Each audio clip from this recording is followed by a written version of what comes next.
Il n'y a pas que les additions et les soustractions en mathématiques, il y a également les multiplications et les divisions. Mais on sait très bien que les divisions peuvent très bien s'écrire comme des multiplications si on passe en mode fractionnaire avec des fractions plus petites que 1. Bref, si maintenant je dois dessiner la fonction f de x, mais qui serait égale à 2 fois la fonction x carré. Donc le carré ne porte que sur le x, le 2 se trouve à l'extérieur de la fonction de référence. Donc s'il est à l'extérieur de la fonction de référence, ce sont les images qui vont subir ce x2, alors x2 sur les images. Ça veut dire que par exemple, l'image qui est en 1, ordonnée 1, va passer à une ordonnée de 2. L'image ici qui était aussi en 1 passe également en 2. Le point qui était ici avec une ordonnée de 0, lui je peux multiplier 0 par ce que je veux, ça reste en 0. Et alors les points qui étaient en 4, là je vais même sortir du cadre du tableau, je suis censé aller les placer quelque part là-haut en 8.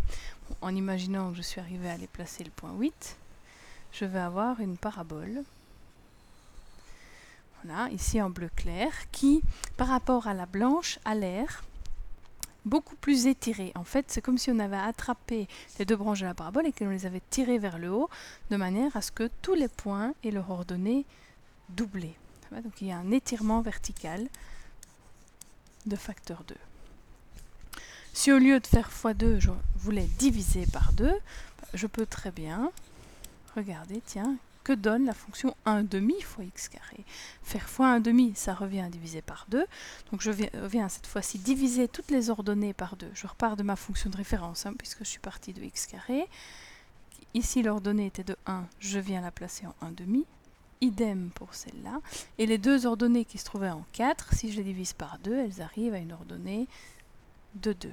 Et donc j'ai cette fois-ci une parabole qui par rapport à la blanche, toujours ma fonction de référence, a l'air beaucoup plus écrasée verticalement. Donc on va parler de compression verticale de facteur 2. Bien, alors ce x2 et ce fois 1/2. Je pourrais aussi imaginer que ce ne soit pas forcément positif, mais que ça soit négatif. Alors, que se passe-t-il si j'ai f de x est égal à moins 1/2 fois x carré?